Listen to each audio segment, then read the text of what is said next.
તો mutual fund તમે અહીંયા જોઈ શકો છો. મ્યુચ્યુઅલ ફંડ એક એવી યોજના છે જેમાં ઘણા રોકાણકારોના પૈસા ભેગા કરવામાં આવે છે. ત્યારબાદ આ પૈસાને નિષ્ણાત એટલે કે ફંડ મેનેજર દ્વારા share market, bond, government securities અને અન્ય રોકાણના સાધનોમાં રોકવામાં આવે છે.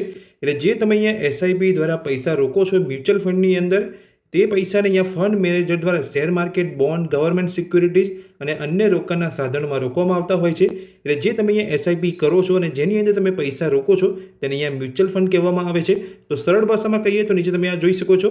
જો 10,000 લોકો થોડા પૈસા ભેગા કરે અને તે પૈસાનું સંચાલન એક નિષ્ણાત વ્યક્તિ કરે, એટલે કે જે અહીંયા ફંડ મેનેજર કરે છે, જે પણ મ્યુચ્યુઅલ ફંડની અંદર તમે એસઆઈપી સ્ટાર્ટ કરો છો અને જે પણ મ્યુચ્યુઅલ ફંડની અંદર પૈસા રોકો છો તેની અંદર એક ફંડ મેનેજર રહેલો હોય છે. એટલે એક નિષ્ણાત વ્યક્તિ હોય છે, તે તમારા પૈસાને અલગ અલગ જગ્યાએ અહીંયા ઇન્વેસ્ટ કરીને તમારા પૈસા ઉપર સારું એવું રિટર્ન તમને આપતા હોય છે.